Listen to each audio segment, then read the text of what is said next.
Today, I'm going to talk about expats going broke. Every man has a story, and I'm here in Angeles City, Philippines, Walking Street. I'm here with Steven, and I have done many videos with Steven. The reason I'm making this video today is because I want to state that Steven does not do drugs. And gonna let Steven tell his story because I have a video series with Steven, and commenters have stated that Steven is on drugs. He may appear like he's on drugs, but he is not. Steven has a good heart.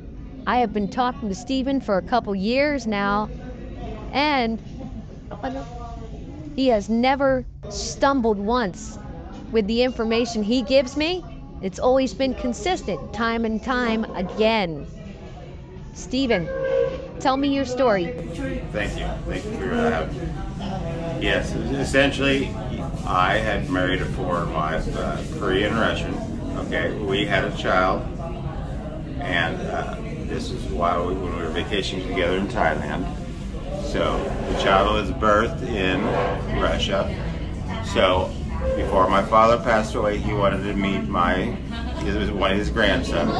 So I went basically got a CRBA, a consular registration of birth abroad. So he got an immediate passport. So they come to the States. You know, she wants my ex. She wanted somebody, with a bigger house and whatnot. So it became a divorce issue, a custody issue. And it got dirty enough that I was getting arrested on a regular basis for things that were not true. And so I had to come to the Philippines so I wouldn't get arrested in my own country every day. I finally, after looking at websites, I had a friend of mine, an American friend, his daughter was in the Philippines as a contract for a hospital administrator. He says, hey, I want to go visit her. Why don't you find somebody in the Philippines and come with me? So I looked online. I went through a lot of ladyboy issues, people not being truthful. Finally a girl, she sends a copy of her passport, everything else, it seems like verifiable because she did some offshore work. I said, hey, that's great. I think we're compatible. So I fly over here and we get together.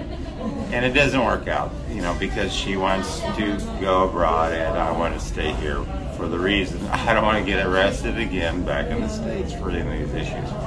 The custody issues, false. And so, that relationship doesn't work out because obviously, she wants to go, I don't want to stay. So I exit that relationship and I stay away from, I didn't know anything about Angeles or the trade that they call the sex trade, which is not legal. And so I find there's a girl that comes up and seems friendly, and I take her back to my apartment, and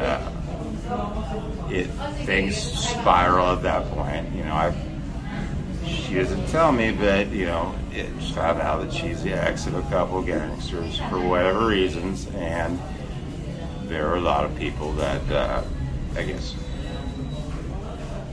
her thing was, since she had shared a child with one and she didn't want to be a custody issue, she had access to some accounts which could implicate a lot of things or were worth a lot of money, and she would not release that. They thought, since I was in a relationship with her, I had something to do with either the drug, sex trade, or I wanted to get some of that money. And I told her, I don't want anything to do with these people.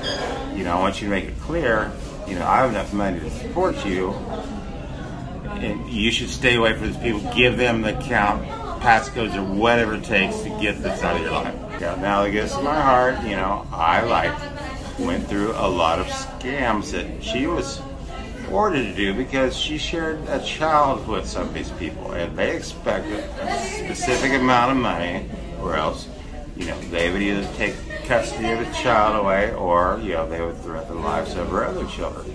And so and this is stuff I put up with. Eventually lost my apartment and things like that. Lived on the streets in order to satisfy.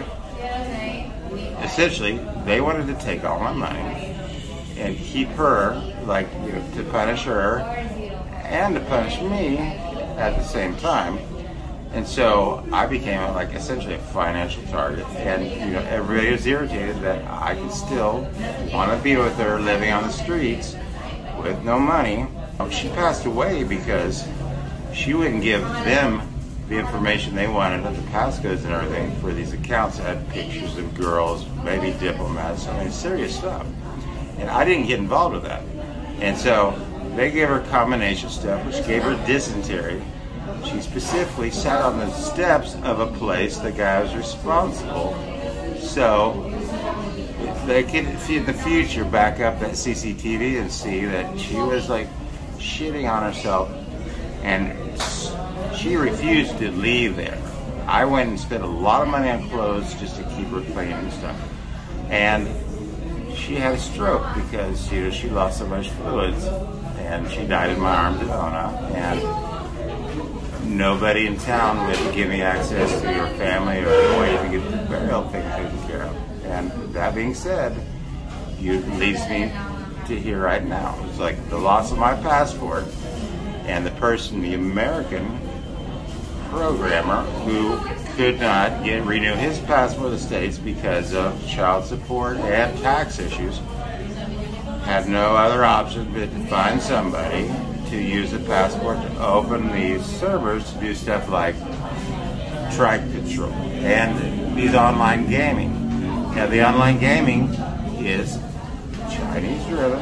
They're making billions of dollars. He was upset because I had the choice. I could live with him, and because he had, like, you know, a son from a marriage, and, you know, and like have a good life here, or I could live on the streets with her, and I picked her, and that upset him, you know, and I became the target then of everybody. It's like, hey, and I was approached by many Americans. The death of your girlfriend, yes. Does that lead to a lot of your depression and why you live on the street? Well, it's not depression. It's like, you know, I believe that the pressure would be off me after she passed away. Not even depression, stress. Well, no, and then it became like, no, because the stress continued because it was clear that they wanted me essentially gone or dead to continue to use my passport, but they couldn't get that image that, you know, they're trying to put a hit on me for that. And so, yeah, after being prevented to get to Manila to get a replacement passport, you know, it became very evident and clear that I would live on the streets and stay alive because I got a kid, you know, I want to reunite with later on, rather than, you know, press the issue about getting a renewal passport and, you know, find me dead in a warehouse halfway to Manila. Stephen, I really appreciate you doing this video with me. We're going to do another one. I had my hunches, but now I know the truth. And I look forward to our next video because we're going to talk about other things that goes on here in Angeles City. Thanks again. Please subscribe to this YouTube channel. Like this video and be sure to share this video with your associates.